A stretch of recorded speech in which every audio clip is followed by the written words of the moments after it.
Olá, seja muito bem-vindo à nossa terceira aula da disciplina de Teoria da Contabilidade. Eu, mais uma vez, aqui com vocês, professora Joinice, apesar de estar falando mais grosso ainda hoje, vocês estão vendo que a minha voz está um pouquinho mais fechada, mais afônica, um pouquinho de gripe, mas se Deus quiser vai dar tudo certo. Então, essa já é a nossa terceira aula, passamos aí da metade da disciplina. Terminando a aula, passamos a metade da disciplina, estamos indo para o nosso último fórum.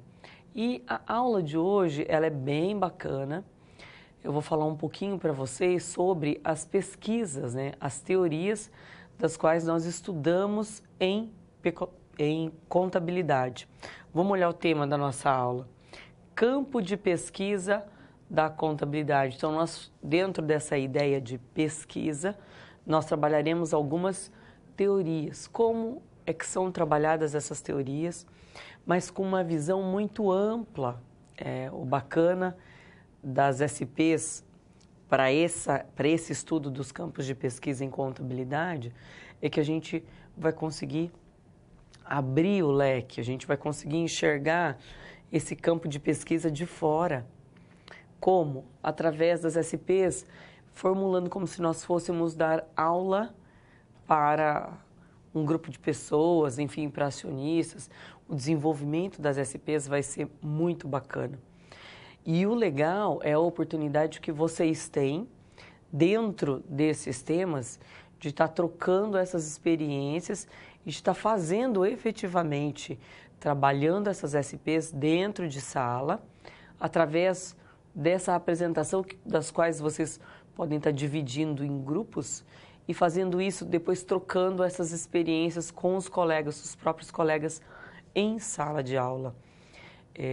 Vocês podem, inclusive, durante essa próxima semana, eu vou falar um pouquinho mais no final da aula, combinar alguma coisa em relação a isso.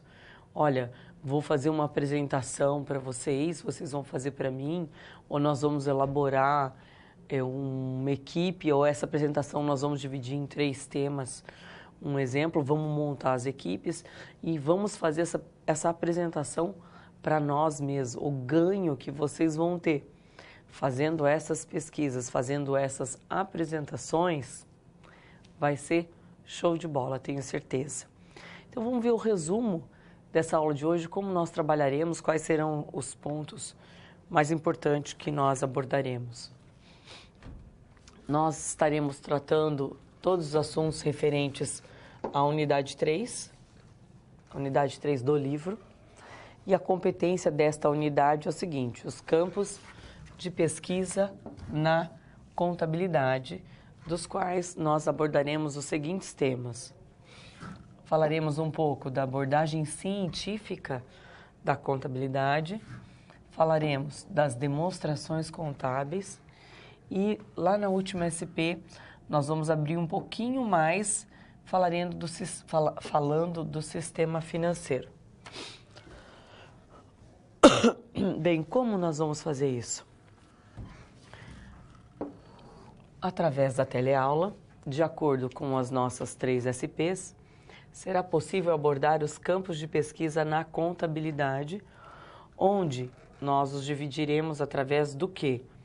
Do estudo da abordagem científica da contabilidade, trabalhando as teorias. Quais? Teoria positiva e teoria normativa. Na sequência, nós veremos as principais demonstrações contábeis. E aqui é bacana porque vocês já viram as principais demonstrações, mas aqui nós veremos sobre uma outra perspectiva, uma perspectiva teórica, uma perspectiva pensando em pesquisa e desenvolvimento. Quais demonstrações contábeis? Falaremos do balanço patrimonial, da DRE, DFC, DVA e, por último, falaremos do Sistema Financeiro Nacional, onde discutiremos a evolução do mesmo, o mercado de capitais e os órgãos pertinentes a este mercado.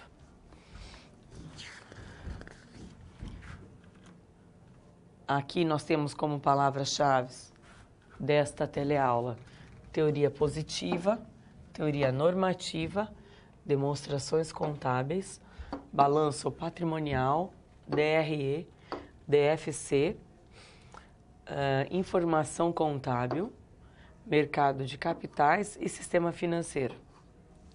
Título da teleaula: campo de pesquisa da contabilidade, teleaula de número 3. Então, o que eu convido vocês? Convido vocês, de um modo geral, para nós discutirmos a abordagem científica da contabilidade. Sempre que nós estivermos falando, por exemplo, em demonstrações contábeis, trazer isso para realmente essa parte científica, a parte de pesquisa. Como eu posso desenvolver uma pesquisa, por exemplo, pensando em demonstração do resultado do exercício, em DFC, DVA, uma demonstração de um fluxo de caixa, como isso pode ser abordado cientificamente. As demonstrações contábeis, nós veremos então na segunda sessão, e nós finalizaremos debatendo sobre o sistema financeiro brasileiro, as suas relações com a informação contábil para os usuários. Continuaremos a desenvolver a competência técnica de conhecer aspectos estruturais e conceituais do patrimônio, a dinâmica patrimonial a partir do registro dos fatos contábeis e os procedimentos de elaboração das demonstrações contábeis, estabelecendo aí o quê? Um viés no campo teórico que referenda as práticas contábeis nas entidades. Falando em tudo isso, quais seriam então os conhecimentos prévios que nós temos que ter para desenvolver essa atividade ou essas SPs? Primeiramente, como já é de praxe, devemos ter os conhecimentos conceituais básicos, não tem como fugir. E o que é importantíssimo para nós é o quê? O desenvolvimento das atividades pré-aula. O que envolve o que são, né, essas atividades pré-aula e qual é esse desenvolvimento? Pessoal, o fórum estava aberto desde a semana passada e, logicamente, com a leitura da unidade do livro, o desenvolvimento dos exercícios e a leitura do fórum, vocês já tinham aí uma gama, digamos assim, de material e de campo de discussão para a teleaula de hoje. O que eu acabei de falar aí no comecinho em relação a como nós vamos desenvolver as SPs e como nós podemos continuar trabalhando esse conteúdo, é só uma prévia, digamos assim, do que todo esse conteúdo pode nos proporcionar em termos de conhecimento, em termos de desenvolvimento de atividade. Quando falamos aqui de conhecimentos conceituais, por exemplo, as demonstrações contábeis, vocês têm, mais do que nunca, vocês têm todo esse conhecimento prévio, têm toda uma noção do que são essas demonstrações, enfim. E o bacana é, através de uma aula de teoria da contabilidade, nós podemos ter uma outra concepção sobre essas demonstrações, dos quais aí eu tenho certeza vocês já desenvolveram várias atividades. Por quê? Porque a ideia conceitual, né, essa ideia teórica, essa ideia de pesquisa, não foi tratada até então em relação às demonstrações, por exemplo. Tenho certeza que vocês já desenvolveram várias demonstrações, vocês já analisaram, enfim, mas estudarem elas com base nessa linha de pesquisa, pensando em como eu posso fazer uma pesquisa com uma demonstração, ou como eu posso estar apresentando isso para um público, por exemplo, que é o que nós estaremos fazendo aqui nas SPs, é uma atividade nova, dentro de um conceito velho, dentro de um conceito já estudado, ou seja, vocês vêm a aprimorar. Seria uma implementação desse conceito já existente. E como nós faremos isso? Ou seja, vamos pensar aí nessa situação geradora de aprendizagem. Como nós vamos desenvolver isso? Vamos dar uma olhada. Nós vamos trabalhar nessa aula basicamente com quem? Com o Ricardo. Quem é esse Ricardo Toledo? Ele é um experiente controller de uma empresa do ramo industrial. Gente, controller, eu gosto muito, eu diria, não só do nome, mas da atividade de um controller como um todo. Eu também trabalho numa instituição financeira e tive o privilégio, digamos assim, de trabalhar diretamente com alguns controllers. Alguns, assim, eu diria, eles são fora da curva. De um modo geral, quando eles realmente desenvolvem essa atividade, eles são fora da curva. E ser fora da curva, o que eu estou querendo dizer para vocês, é que eles estão como profissionais realmente acima da média, acima da normalidade. Eu trabalhei com uma controller de uma indústria, assim, trabalhei eu dentro da instituição financeira, lidava com ela diretamente. Ela era uma mulher desse tamanhozinho assim, mas fantástica. Ela tinha um poder de desenvolvimento em relação às atividades, a desenvolver efetivamente as coisas, a desenrolar, sabe, fazer o que era necessário. A visão que ela tinha de RH é uma coisa assim impressionante. Então eu diria que com ela eu aprendi que assim o grande, até observando outras empresas, e serve para nós dentro da contabilidade, o nosso trabalho ele vai ser ao concurso, vamos dizer assim, acima da média, a partir do momento que nós tivermos o discernimento de conhecer o RH, digamos assim. Quando eu falo RH, de conhecer os recursos humanos que eu tenho, de conhecer as pessoas que eu tenho ali, de conhecer quais são as necessidades daquelas pessoas, porque conhecendo as necessidades, eu passo a entender um pouco melhor como elas estão agindo e por que elas estão agindo e por que elas agiriam daquela forma.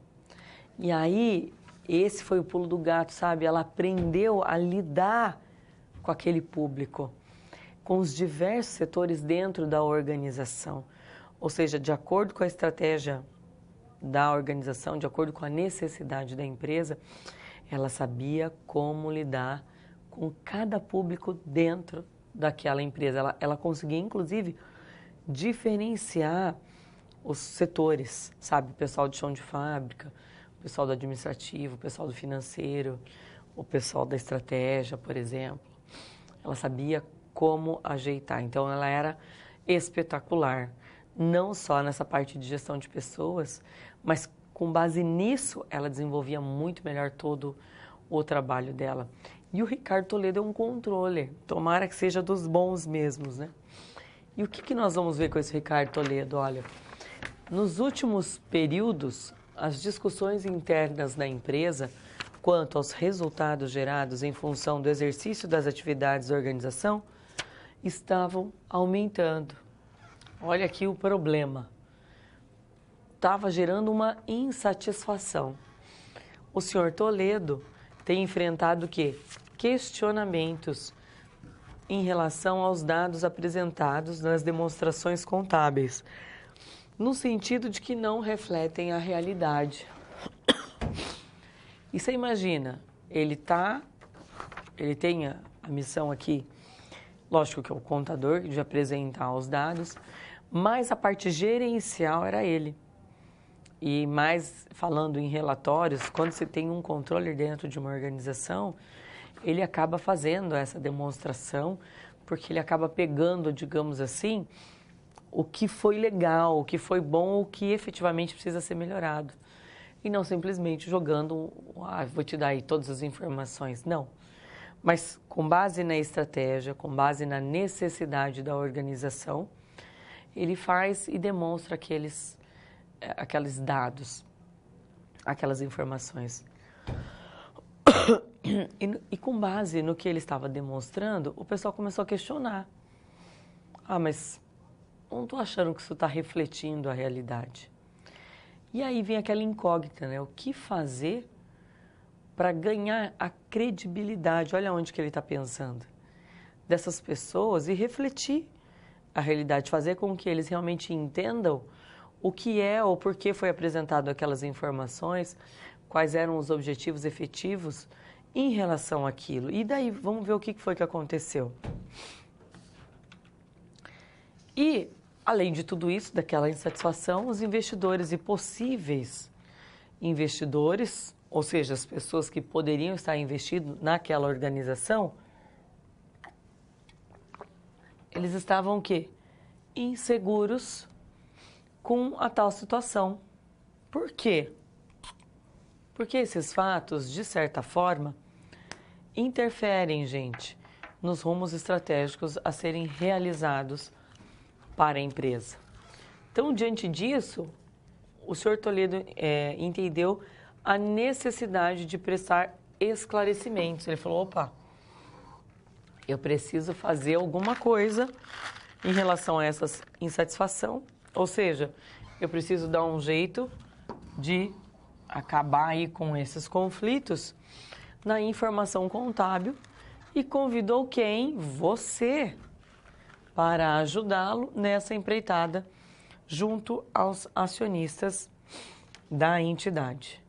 Então, aí vem, agora que a gente vai entender como e o porquê que ele contratou você, o que ele quer que você ajude ele, pensando sempre no quê?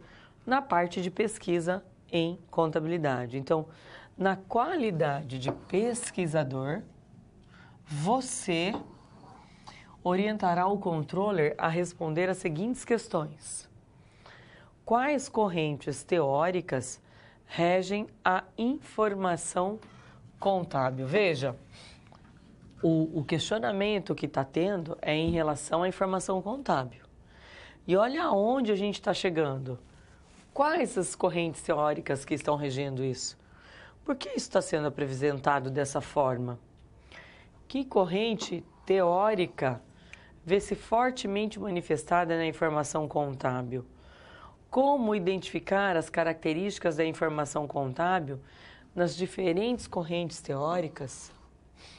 Qual o papel da contabilidade atual e as suas relações com o sistema financeiro e as empresas?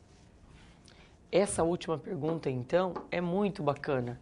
Qual o papel da contabilidade atual e as suas relações com o sistema financeiro e as empresas? Gente, muita coisa pode mudar, e eu falo com gabarito nessa questão, por também trabalhar numa empresa, digamos assim, uma empresa financeira, num banco.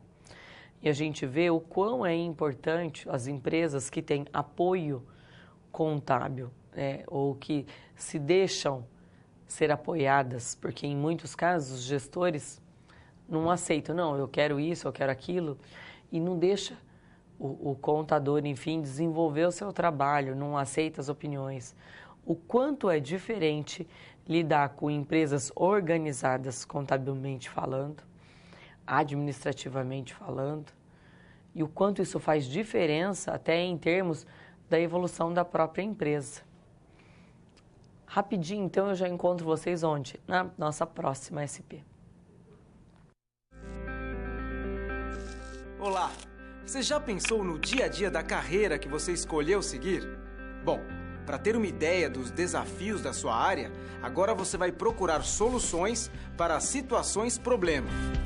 Para prosseguir, primeiro é necessário ter estudado e finalizado a sua pré-aula, já que é nela que você encontra os conceitos e as teorias da disciplina. Feito isso, você vai conhecer a sua primeira SP e vai identificar onde a situação se passa, quais agentes estão envolvidos e quais são os recursos disponíveis. Com essas informações, você vai problematizar o contexto apresentado para então solucionar o desafio. Preparado para começar a SP1? Então, boa sorte e até mais!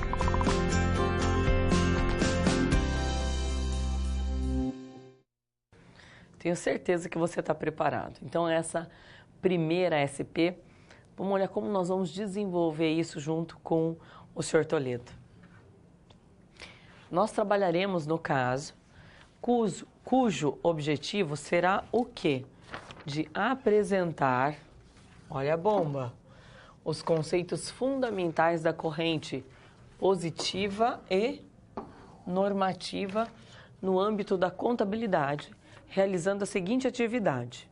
Em véspera de reunião com investidores, o senhor Toledo tomou ciência de toda a situação que está envolvendo os resultados da empresa. Embora a organização tenha gerado nos últimos períodos resultados satisfatórios, a contabilidade tem sido muito questionada em razão da divergência dos resultados. Veja, é ambíguo, né? Se gerou resultados satisfatórios, por que ela está sendo questionada a questão da divergência dos resultados?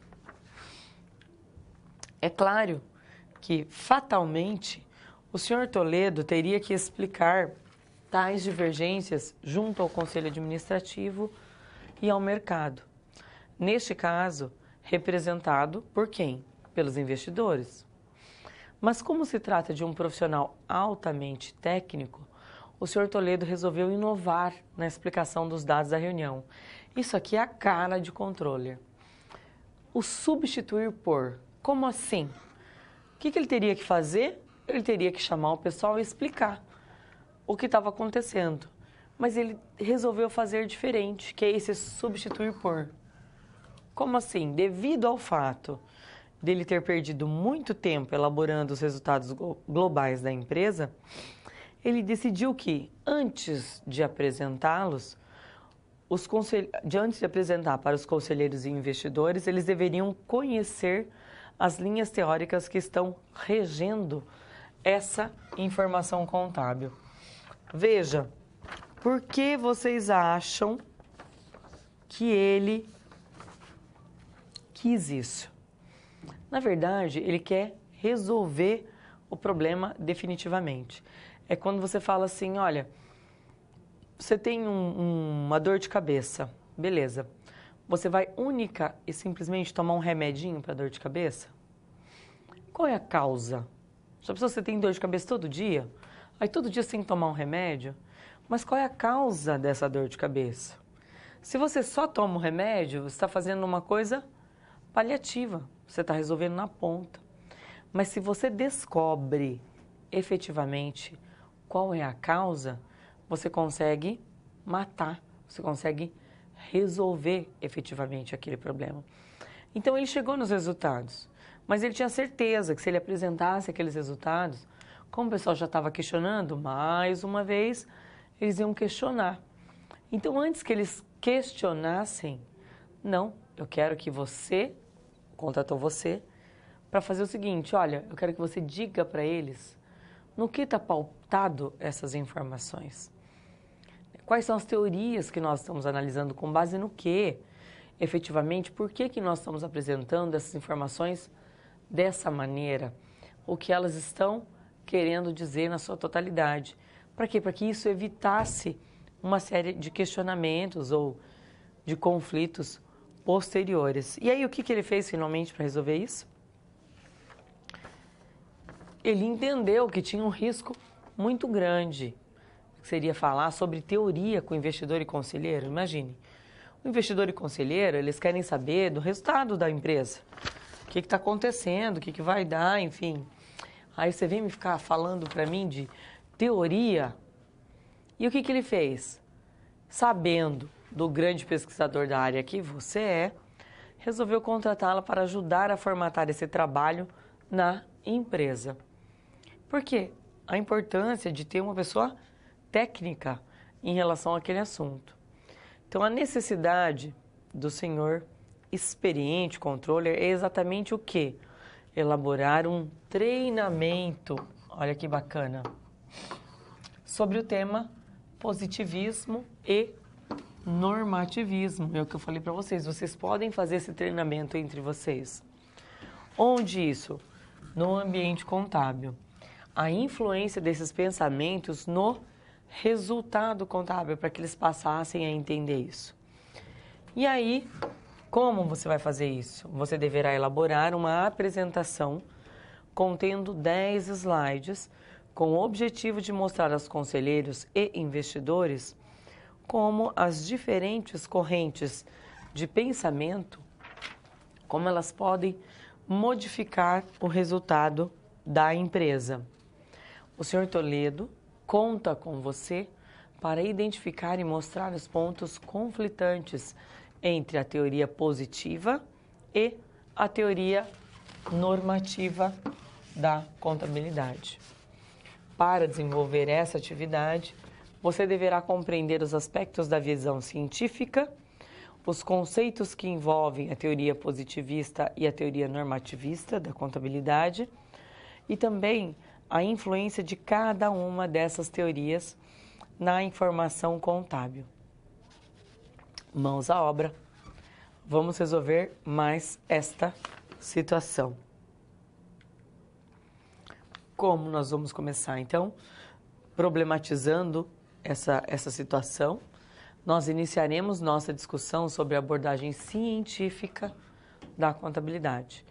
Antes, porém, acreditamos ser oportuno falarmos sobre ciência.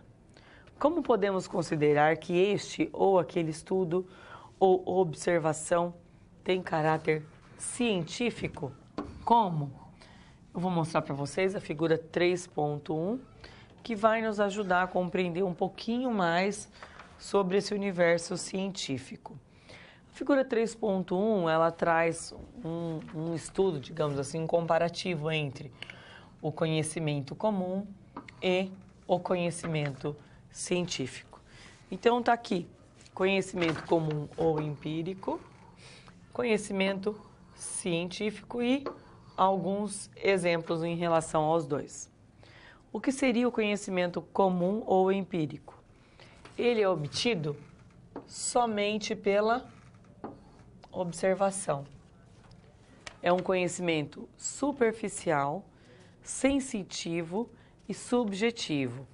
As coisas tendem a acontecer sempre iguais, de acordo com o que é observado. Mas e o conhecimento científico? Ele exige o quê? Uma universalidade. Por que essa universalidade?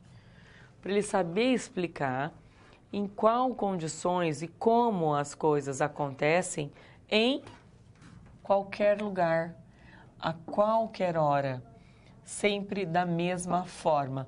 Por isso científico, porque você está provando que aquilo vai acontecer daquele jeito. As afirmações, elas não podem ser comprovadas, tá? Preocupa-se não só com os efeitos, mas principalmente com as causas e leis que o motivaram. E aí alguns exemplos desse conhecimento empírico e do conhecimento científico. Do empírico, primeiro. Exemplo, quando o céu escurece, nós temos a certeza que vai chover. Isso porque esse fenômeno aconteceu da mesma maneira numa outra situação. Então, você vê aquela nuvem chegando e você fala, vai chover. Nossa, quando aconteceu assim, deu um furacão, inundou tudo, enfim. Mas o que seria um conhecimento científico disso? O porquê, você passar a entender o porquê que o céu escureceu. Quais as leis que causaram essa transformação na cor do céu? Sempre que o céu escurece, chove? Sim ou não? Então, você está sempre querendo provar alguma coisa cientificamente. E aí a gente pergunta, e isso já foi até falado, já falei na primeira aula, né? Por que nós chamamos de uma ciência social? Porque a contabilidade, sendo um instrumento de controle para diversas células sociais, com certeza ela poderá interferir e mudar o rumo deste ou daquele grupo de pessoas. A gente fala que a contabilidade, ela se desenvolveu, foi o quê? Junto com a sociedade. Mudando, a sociedade foi mudando, ela foi mudando junto e mudando a sociedade como um todo. Por isso, uma ciência social e não exata. Esse desenvolvimento é o bacana, sabe? É o porquê exatamente dessa ciência social. Nas novas abordagens da pesquisa contábil, nós encontramos o quê? Teoria normativa e a teoria positiva, que nós já vamos nos aprofundar um pouquinho mais. Segundo Lopes e Martins, as pesquisas em contabilidade com características normativas necessariamente estão se pautando na observação ou avaliação da prática contábil, conforme as bases teóricas estabelecidas como o quê? Como ideais. Exemplo, e aí já pensando na teoria, né? As taxas de depreciação, elas são determinadas pela Receita Federal. Assim, o percentual e o tempo de depreciação são previamente indicados por quê? Por instruções normativas. Isso está normatizado. Segundo Watts e Zimmermann, a abordagem positiva nos estudos, ela se refere o quê? A uma previsão dos efeitos sobre uma informação contábil, em que se busca a explicação do uso de tal informação pela entidade. Ou seja, por exemplo, aqui nós temos com base o quê? A teoria normativa. A teoria normativa, de um modo geral, ela é bem mais fácil de ser identificada. Porque você sabe que já está previsto aquilo em algum lugar. Claro, de uma norma, né? Em linhas gerais, segundo Watts e Zimmermann, a teoria positiva possui o quê? Um caráter de explicação e predição das escolhas contábeis relacionadas às informações que são divulgadas de forma geral, em que são estabelecidas as hipóteses de pesquisa, cujas origens advêm de onde? Da teoria quase sempre, da teoria econômica e financeira, e são testadas de forma empírica, com o objetivo de verificar o comportamento dos agentes econômicos em razão das informações divulgadas. Na concepção de Watts e Zimmermann, além da questão de predição, a teoria positiva sinaliza o quê?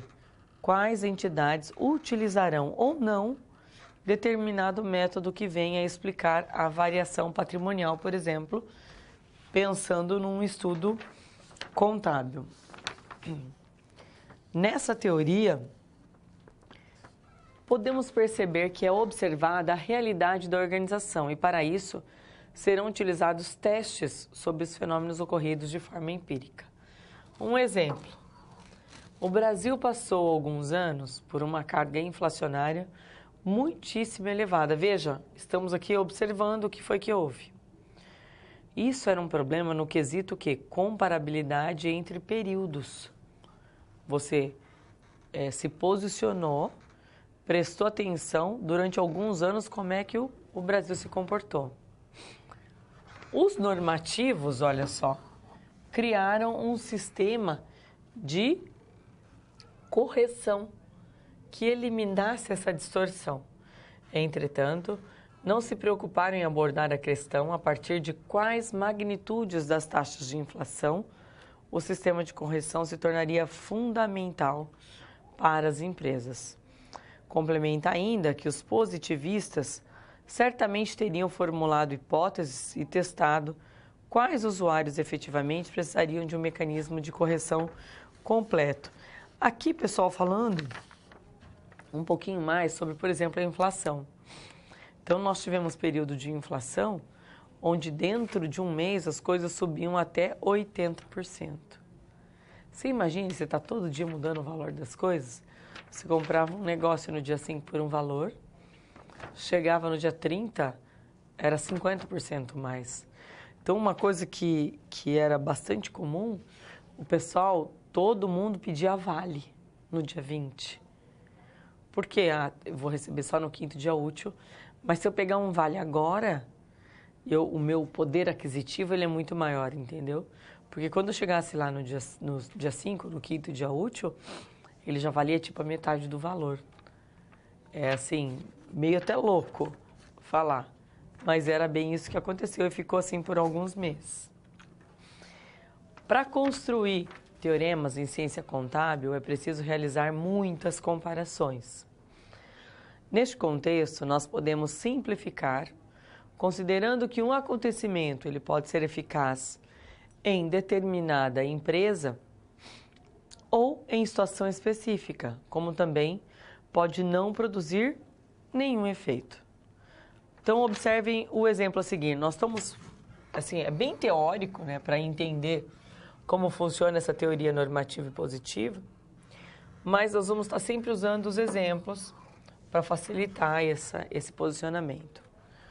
Um aporte de capital realizado para fins de suprir capital de giro na empresa pode ser totalmente eficaz para determinado segmento da economia. Entretanto, pode não produzir efeito em algum outro mercado de atuação. Essa contradição, ela não invalida em ambos os casos que o aporte de capital realizado seja positivo e verdadeiro. Por quê? Porque, segundo as teorias, foi observado que esse aporte, ele realmente foi bem positivo num grupo de empresas, por exemplo. Mas pode ser que num outro grupo não seja. E aí você vai estar provando as duas coisas. Então, uma coisa não efetivamente invalida a outra. Por isso, vocês vão ver acho que na aula 4 eu vou falar para vocês, o quanto essa pesquisa em contabilidade, ela tem que ser bem seletiva. Quando a gente fala de pesquisa em contabilidade, falamos também um pouquinho na aula 2, né? Você tem que determinar efetivamente qual é o grupo que você vai estar analisando. Para quê? Para que você não perca o foco, digamos assim, para que você não se contradiga naquele seu estudo.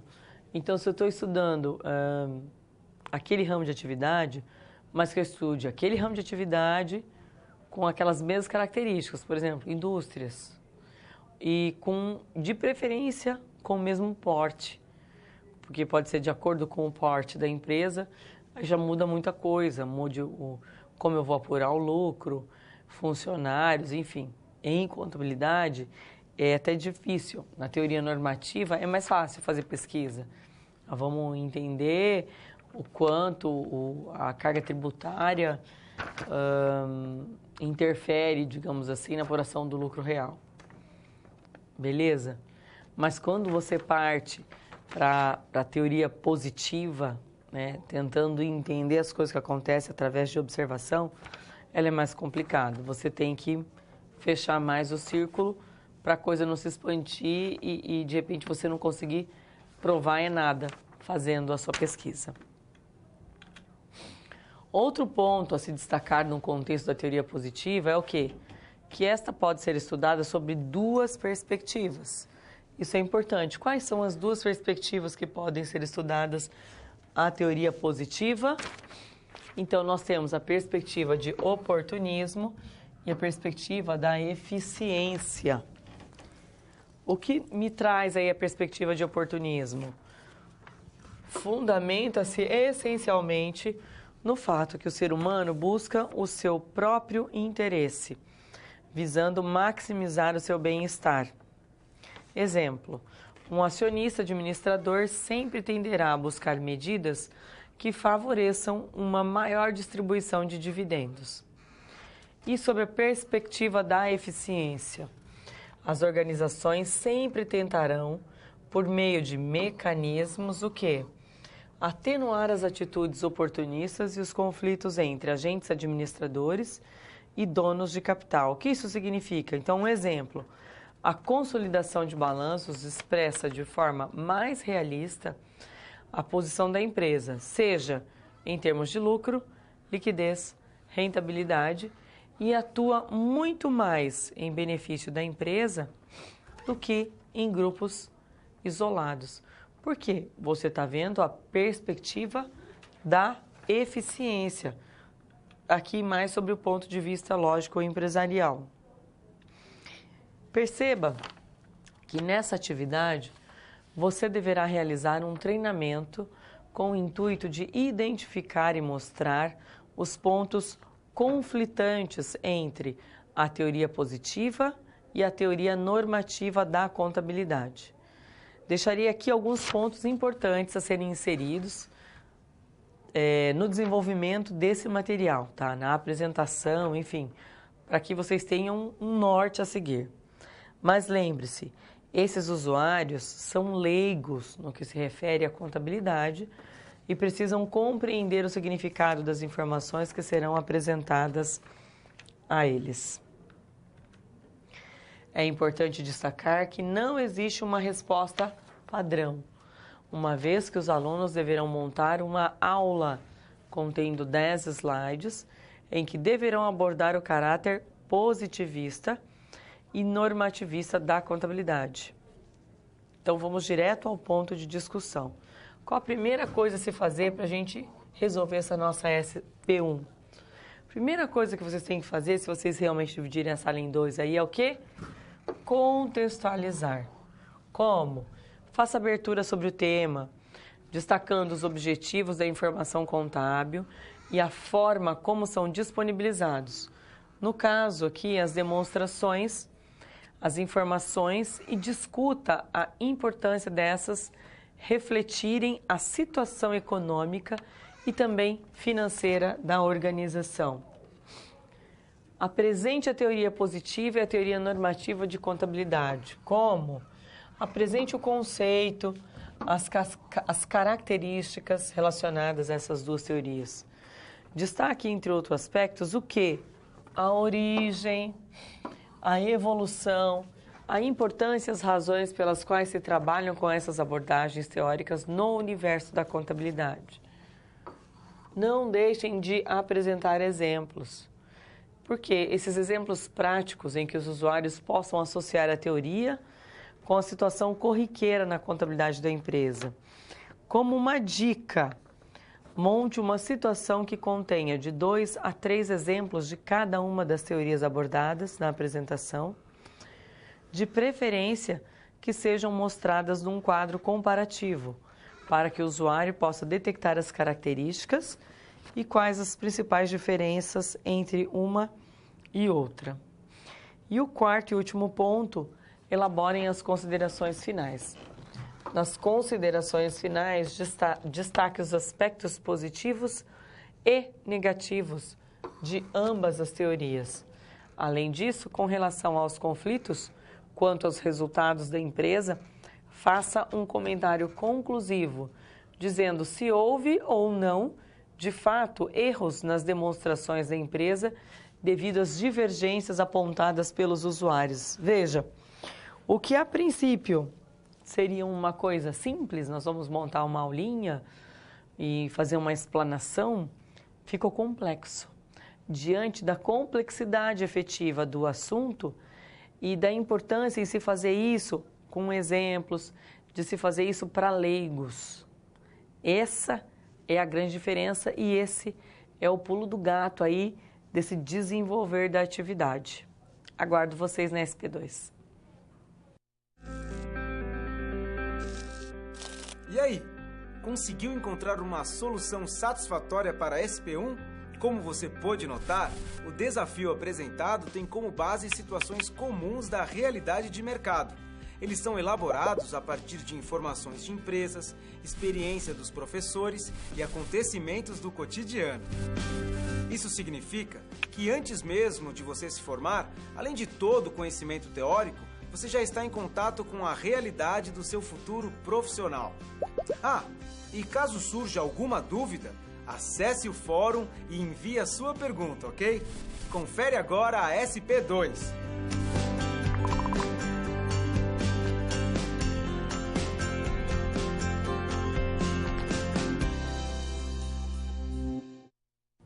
Depois de todo o trabalhão nessa SP1, ele ficou o quê? O senhor Toledo ficou satisfeitíssimo com o resultado. E daí? Mais trabalho, vamos lá. Então, satisfeito com os resultados alcançados no treinamento para os conselheiros e investidores da empresa, o Sr. Toledo, em longas conversas com você, pensou o que poderia proporcionar aos seus usuários internos na organização quanto à contabilidade. Já que você estava ali, vamos ver no que você pode me ajudar. A vontade do controller é disseminar os aspectos da informação contábil, pois ele entende que isto facilitará as relações da empresa com as partes interessadas no âmbito interno da empresa. Com base nestas conversas, Ricardo Toledo pensou que um bom tema para se abordar em um próximo encontro seria evidenciações contábeis. Entretanto, por não saber como viabilizar esse tema, o Sr. Toledo pediu mais uma vez a você que o ajudasse nessa empreitada. Desta forma, o Sr. Toledo definiu com você que o formato deste treinamento, ele gostou do treinamento, deverá ser o quê? A elaboração de 10 slides em formato de apresentação, em que deverão abordar o desenvolvimento das demonstrações contábeis, o demonstrativo de resultado do exercício e o demonstrativo do valor adicionado. Isso identificando em cada uma delas o seu aspecto positivo. Qual a finalidade e a utilidade? Mais que isso, as tendências da informação contábil, mostrando as principais normas estabelecidas pelos órgãos competentes para a divulgação dos resultados. Para desenvolver essa atividade, será necessário compreender a origem das demonstrações contábeis, a natureza das informações prestadas, os avanços observados a partir da obrigatoriedade de divulgação destes relatórios pelas entidades e também as tendências da informação contábil. Isso aqui é muito bacana, essa ideia de pensar no público interno é muito legal. Imagine a importância efetiva, ou quanto a pessoa vai se sentir seguro, até eu diria, de saber que a empresa está colocando um treinamento, enfim, para que eu saiba como é que está a empresa que eu trabalho. O que está querendo dizer aquela demonstração, assim, você entende como uma coisa séria. É como se você efetivamente fizesse parte do contexto. Então, isso traz as pessoas para a organização. Isso reflete, de um modo geral, comprometimento. Então, tem que ser feito com carinho, tem que ser feito com atenção, com a devida atenção que merece, para que não seja palavras ao vento. Então, vamos lá. As demonstrações contábeis, elas representam o quê? A materialização de todo o esforço dedicado pelas diversas áreas envolvidas no controle patrimonial e financeiro da empresa. E aí eu pergunto, quais são as áreas envolvidas nesse processo? Como exemplo, nós podemos citar a área fiscal, área de custos, área de controle patrimonial, entre outras áreas. Ao final do período, todas as informações são devidamente auditadas e compiladas para a geração de uma informação única, disponibilizada ao usuário. Mas, enfim, qual é a utilidade dessa informação? Será que os nossos usuários internos já pararam para pensar qual é a importância de eu saber como é que está o meu balanço patrimonial, né? Enfim, será que eles sabem o que é um balanço patrimonial? Sabe o que é uma DVA? Qual a importância de um fluxo de caixa? E isso é legal, despertar esse interesse interno. Continuando, a maioria dos estudiosos da área considera ser para a tomada de decisões. Então, qual a utilidade da informação? Ele fala assim, olha, para tomada de decisão. Isso aqui é conforme a figura 3.4. Daí eles pensam o seguinte, vamos falar aqui de acordo com a pesquisa, tá? A divulgação é para quem? acionistas, fornecedores, funcionários, clientes, investidores, bancos e governos. Qual é o nível de divulgação dessas informações? As demonstrações contábeis, elas devem ser claras e compreensíveis, devem envolver toda e qualquer informação relevante. A informação deve possibilitar ao usuário o entendimento adequado e sem viés. Quais seriam as formas de divulgação? Por meio da publicação usual de balanços e demonstrações de resultado. Alguns autores incluem previsões de resultados financeiros futuros, declarações de políticas e expectativa de desempenho do segmento em que se atua. Quais os métodos de divulgação? As demonstrações contábeis devem sempre obedecer a um formato que possibilite o entendimento claro e objetivo. Dentro desse método de divulgação, temos ainda terminologias e apresentações detalhadas, notas explicativas, demonstrações e quadros complementares, comentários no parecer da auditoria e carta do presidente do Conselho de Administração, tudo a fim de quê? De tornar mais claro, eu diria até mais aconchegante esta informação. Por meio da Comissão de Valores Mobiliários, mais conhecida aí como a nossa famosíssima CVM, a Lei 6.404 ela foi reformulada a fim de trazer a modernização e, mais que isso, a harmonização da lei societária em vigor com as melhores práticas contábeis internacionais. Então, essa palavra, harmonização e contabilidade internacional, é muito bacana. Essa atitude visava principalmente a inserção do Brasil no atual contexto de globalização econômica e contou com a colaboração de entidades públicas e privadas. Surgiram novos demonstrativos, bem como os novos grupos de contas. A lei que rege a contabilidade também desobrigou as empresas de algumas exigências, inclusive na apresentação de demonstrações contábeis. Aqui, o quadro 3.1, que traz algumas das alterações introduzidas pela Lei 11.638.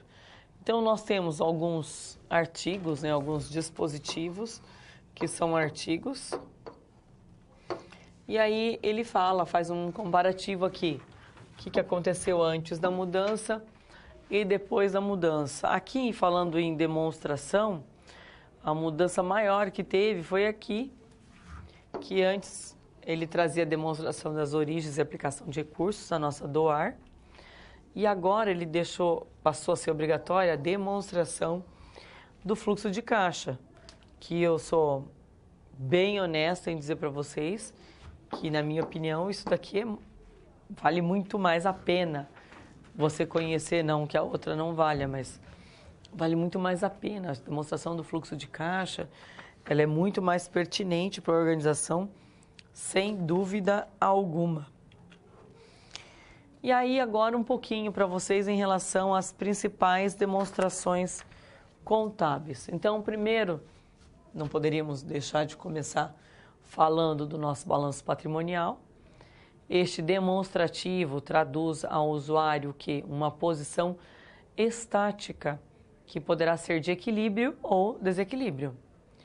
Teve a sua estrutura alterada em 2009, onde tanto o ativo quanto o passivo são divididos em dois grupos, circulante e não circulante.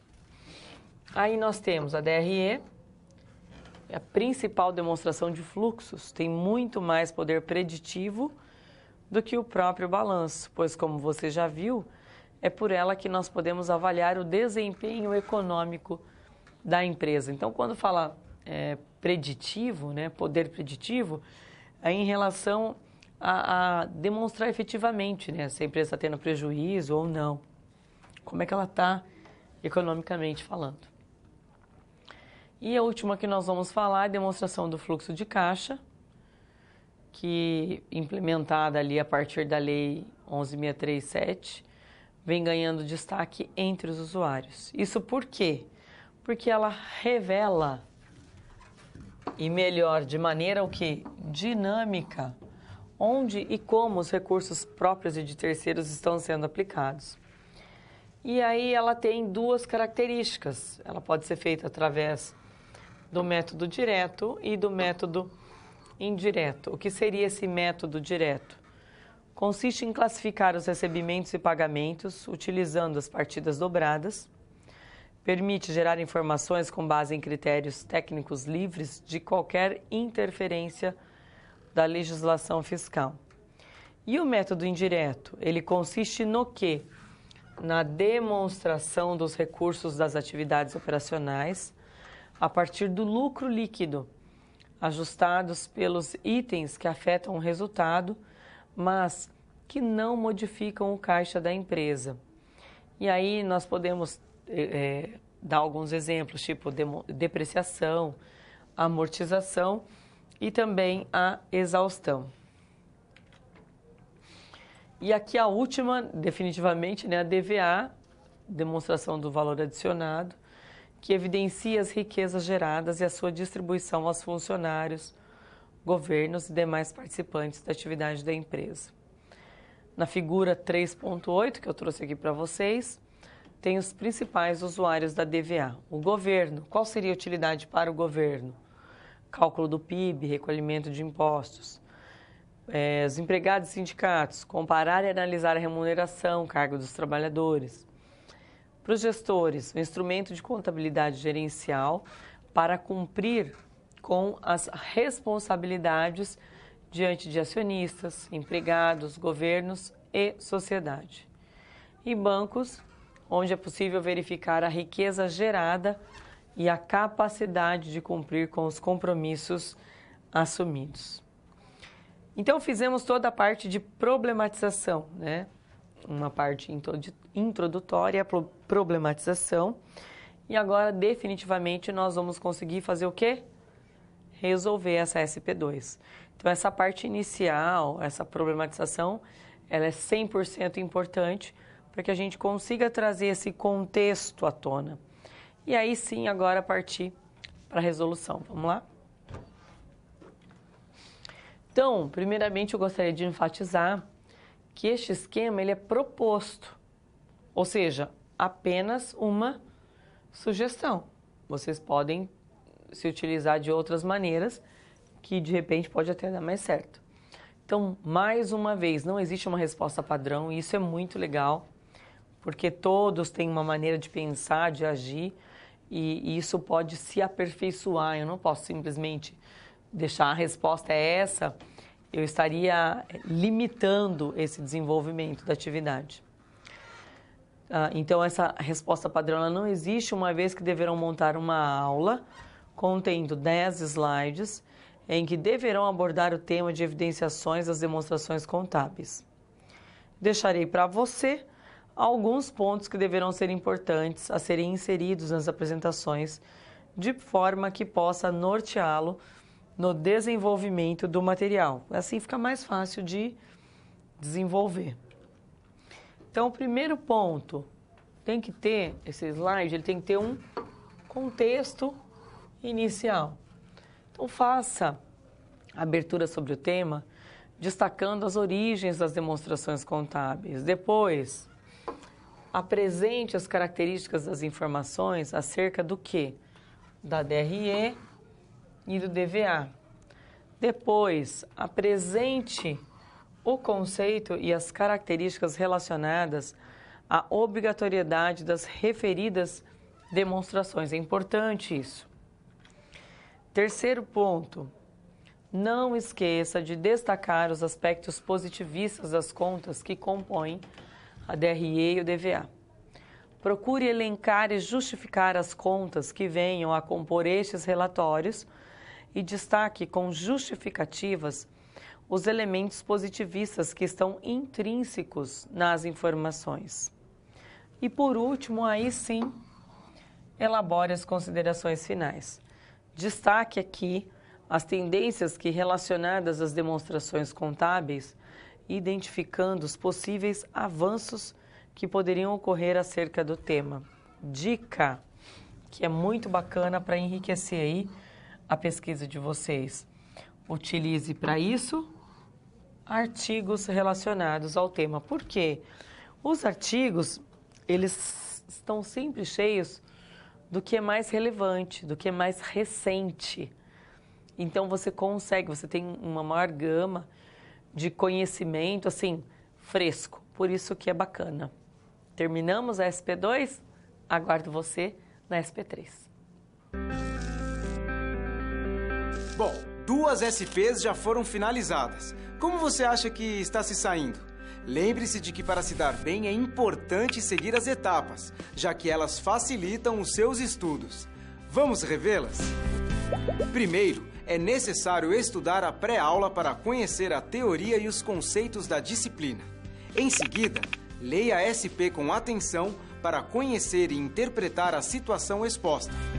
Feito isso, você deve levantar hipóteses sobre a situação-problema, considerando os recursos disponíveis. E, por fim, você deve aplicar os conceitos estudados com foco em resolver a problematização. Combinado? Então, fique agora com a SP3. Até mais!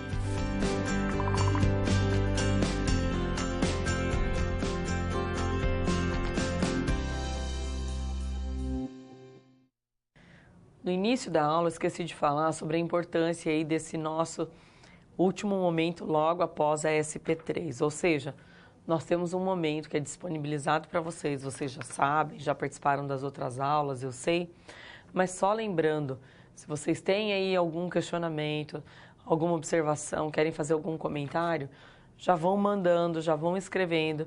Terminando a SP3, a gente vai dar um tempinho, mas é bem rapidinho, para que efetivamente, se tivesse, que a gente possa partilhar aí com os demais colegas.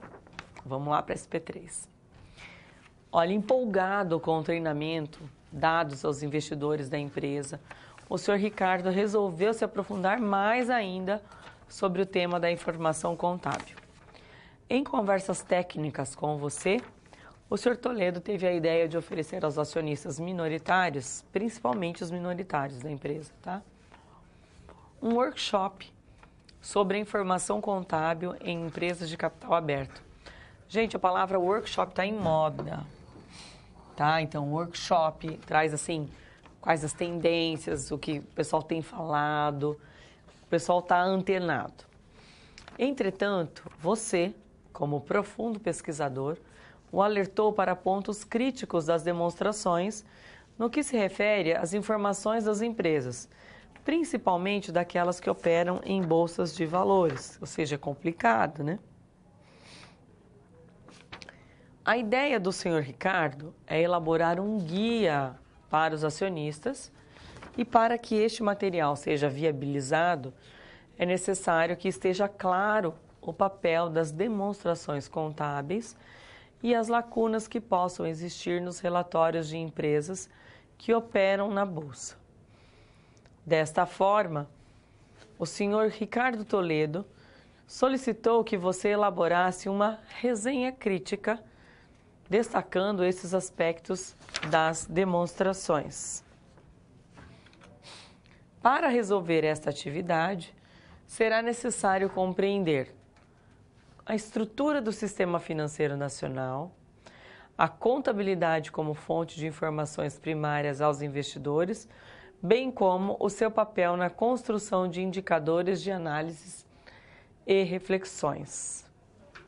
Preparados, com certeza, vamos resolver mais este desafio. Então, começando aí a ideia, essa problematização, como que nós vamos desenvolver esse desafio?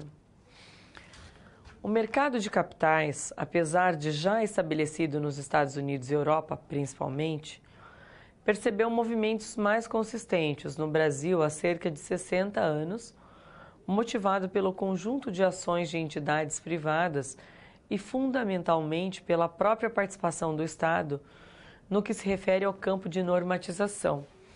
E aí eu digo que essa parte da normatização e da contabilidade propriamente dita foi fundamental.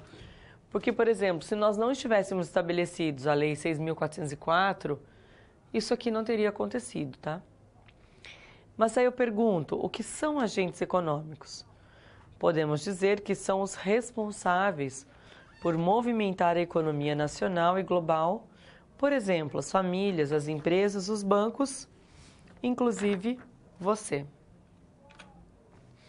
Aqui o quadro 3.5 traz um cronograma da reforma bancária no Brasil, para vocês entenderem um pouquinho mais sobre como isso se desenvolveu. É, assim, eu diria recente. De 64 a 88, tivemos a reforma monetária, habitacional e do mercado de capitais. De 88 a 94, o fim da exigência da carta patente, abertura e entrada de capital externo com o fim da reserva de mercado, facilidade para criar o quê? Bancos múltiplos, principalmente para corretoras e distribuidoras. De 95 a 2002, tivemos uma mudança do regime de câmbio fixo para regime de câmbio flexível. Isso aqui foi bem importante. Adoção de regime de metas de inflação, mais importante ainda. E tivemos a política fiscal com metas de superávit primário. De 2003 a 2010, abertura de contas correntes simplificadas, acesso a crédito em consignação, crédito aos consumidores e ao microcrédito, ganho de economia de escala com fusões e aquisições e elevação da contabilidade, da competitividade dos bancos brasileiros. Aqui, gente, com essa parte de abertura de contas correntes e principalmente isso aqui, ó, acesso ao crédito aos consumidores e ao microcrédito, o que que o governo, por que que o governo fez isso e o que que o governo queria com tudo isso? Melhorar esse fluxo financeiro. Então, a ideia era superaquecer a economia, dar possibilidades. Nesse período foi onde acabou um pouco o tabu, assim, por exemplo, famílias pobres não têm TV ou difícil acesso a eletrodomésticos de um modo geral, geladeira, coisas mais caras, por exemplo, um notebook, um computador. Gente, sem desmerecer, muito pelo contrário, mas esses produtos você encontra na casa de qualquer pessoa hoje. Você encontra desde o público não se fala, ao público D e. Cansei de ver reportagens, por exemplo, que o pessoal falava, olha, as condições de saúde básica das pessoas que moram em determinado local, por exemplo, mostravam um bairro bem pobre, onde as casas nem tinham um acabamento interno, com reboco, etc., tem uma TV de LED lá dentro. Tem um computador ou tem um notebook.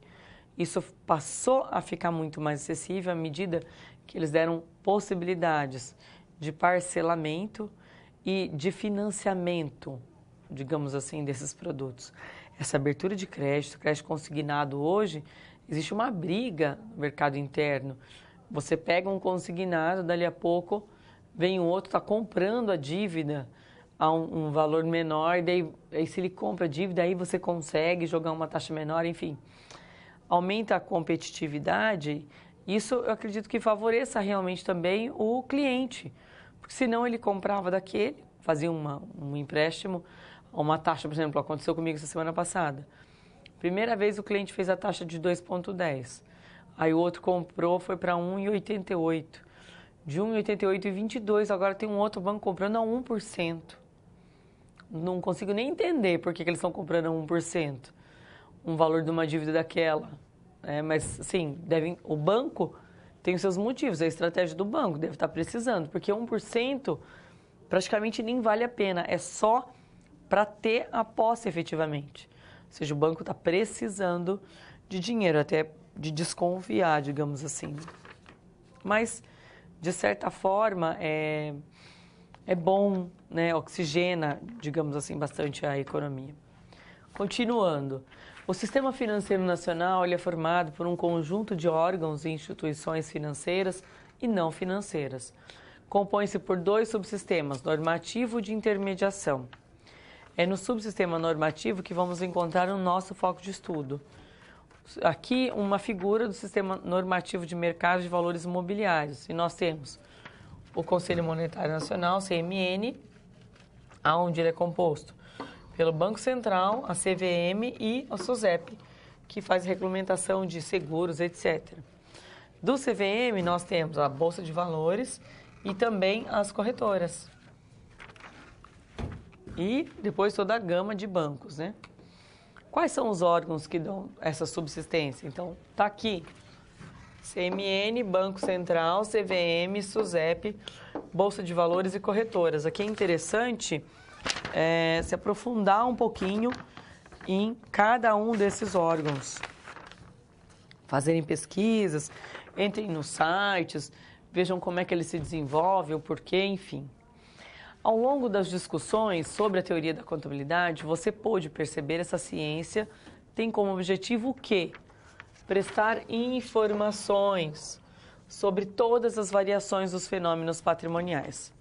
Sobre isso, Saito e Savoy argumentam que o plano de contas e o foco na informação contábil sofreram mudanças no decorrer dos períodos, pois, inicialmente, a referida informação ela era estruturada e destinada ao proprietário da entidade. Ainda segundo os autores, com o crescimento das entidades de capital aberto e, atrelado a isto, o surgimento dos credores e investidores, a questão da transparência e disclosure ganhou uma significativa relevância, principalmente a partir do momento em que os conceitos de transparência e governança passaram a rondar o ambiente organizacional. O que está querendo dizer aqui? A questão da transparência e disclosure, da apresentação dessas demonstrações, da apresentação destes dados. Vale ressaltar que, segundo Lima e Terra, o fortalecimento do mercado de capitais está ancorado em elementos como, importante saber esses elementos, tá? Informação, transparência, confiabilidade. Estes elementos assumem um papel importante neste cenário, uma vez que, para as decisões de investimentos e financiamentos, os usuários da informação contábil dependerão de dados e informações que os auxiliem a tomar decisão ótima quanto à alocação ou captação dos recursos para a entidade ou para o investidor. E agora sim nós vamos resolver essa SP3. Então, tudo isso que nós fizemos foi para contextualizar, problematizar. Então, resolvendo mais uma vez, eu gostaria de enfatizar que este esquema é proposto, ou seja, sugestão. Mais uma vez, como é sugestão, não existe uma resposta padrão. Uma vez que deverão montar uma aula contendo 10 slides em que deverão abordar o tema de evidenciações das demonstrações contábeis. Deixarei para você alguns pontos que deverão ser importantes a serem inseridos nas apresentações, de forma que possa norteá-lo no desenvolvimento do material. Primeiro, como não poderia faltar, é necessário que contextualizar. Apresente o contexto do tema da informação contábil no mercado de ações. Utilize como referência os artigos que tratam sobre o tema. É importante destacar como a contabilidade pode contribuir para as decisões dos atores no mercado de capitais. Segundo, identifique o material. Procure identificar a obra e o autor que estarão sendo utilizados como referência para a elaboração de resenha crítica. Terceiro ponto, destacar os aspectos relevantes do texto. Destaque os aspectos importantes do material pesquisado, procurando deixar claro o conteúdo abordado. Dica: em uma resenha crítica, procure não emitir opinião pessoal nessa fase. Apenas se atenha ao conteúdo que é abordado na obra. Sempre, né, gente? Vocês vão colocar o quê? Com base naquilo ou naquele outro, conforme o fulano falou, mas não a opinião de vocês. E o quarto e último ponto, analisar de forma crítica. O quê? Nessa fase, apresente a sua opinião. Aqui sim.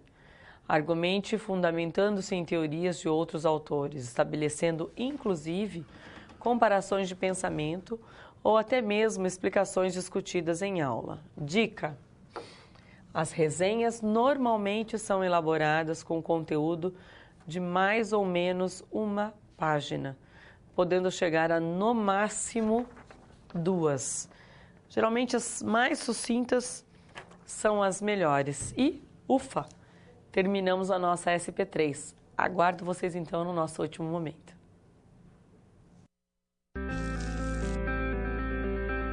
Quando você faz uso de todo o material didático, você passa a conhecer as teorias e os conceitos da disciplina de forma mais completa. Só assim as SPs que servem de exercícios práticos que te preparam para o mercado de trabalho terão efeito na sua carreira. Ou seja, seguindo as etapas, você está adquirindo experiência profissional antes mesmo de terminar o seu curso. E se durante a sua leitura algum ponto de interrogação surgir, não se preocupe. Envie sua dúvida no fórum, ok? Fique agora com a SP4. Boa sorte!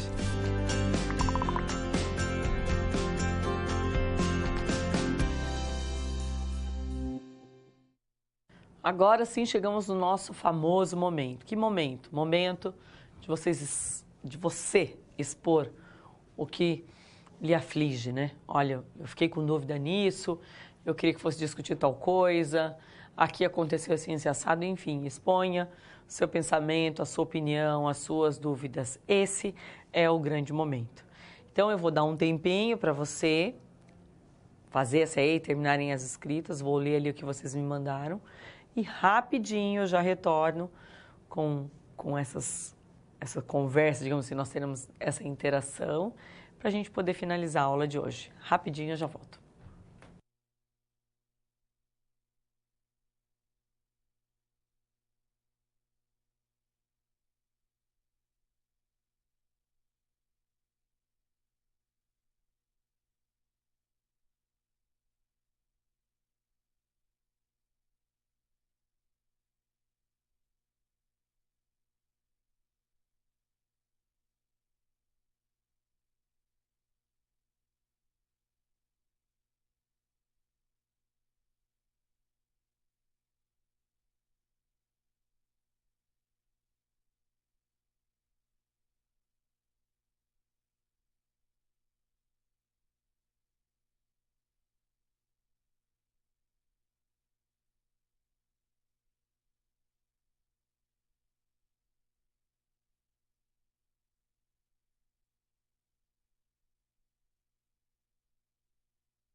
Estamos de volta, sem maiores questionamentos.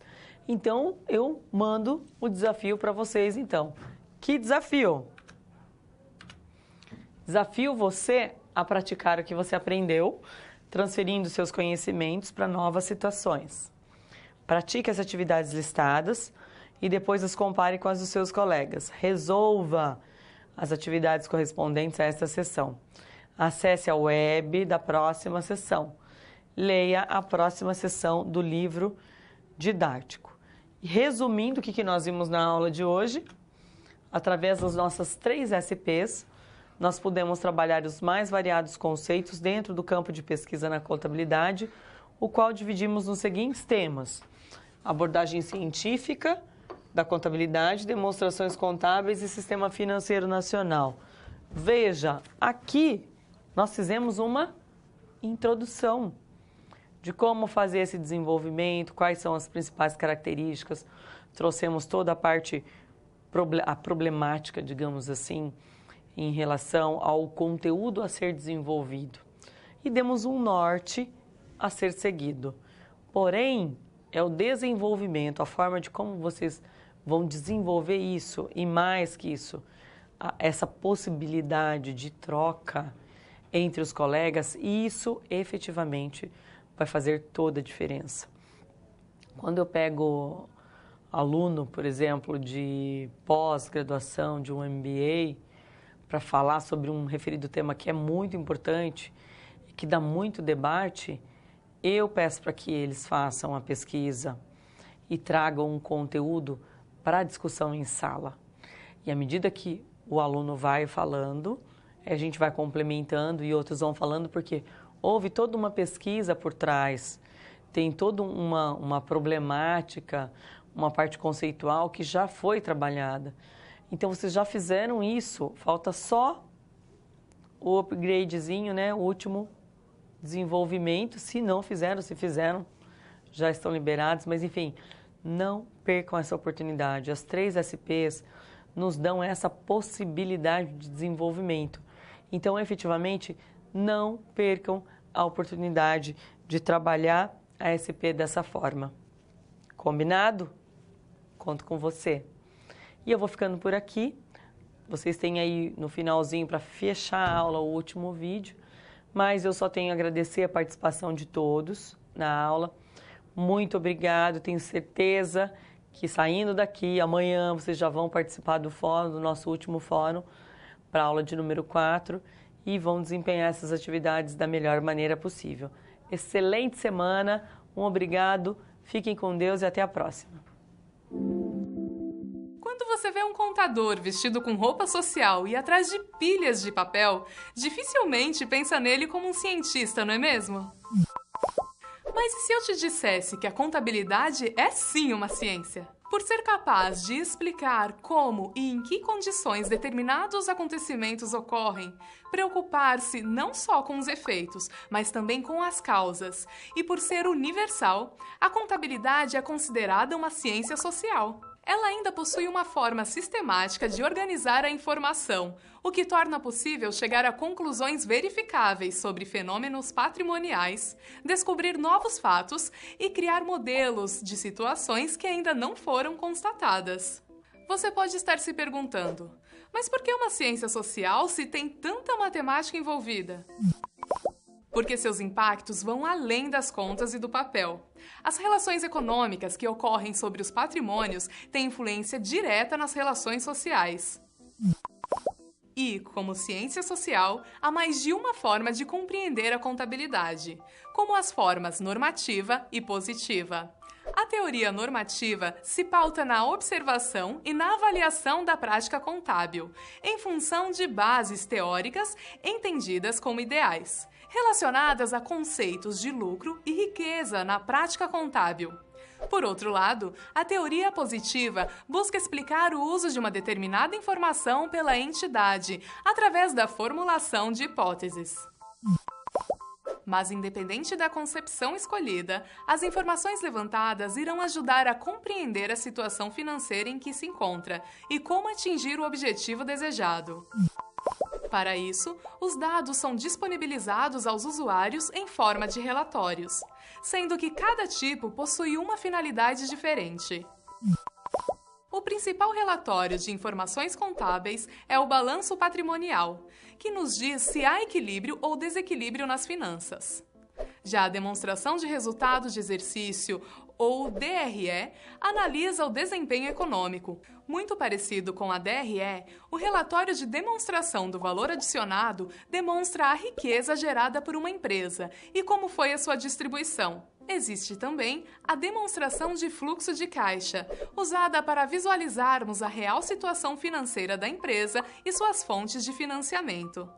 Esses relatórios não servem apenas para questões administrativas, eles também são muito úteis aos investidores, porque a partir dessas informações são gerados indicadores usados pelo mercado de capitais. Por ser um mercado instável, em que as variações de preços das ações podem acarretar grandes perdas de dinheiro, transparência, informação e confiabilidade são as bases em que ele está ancorado.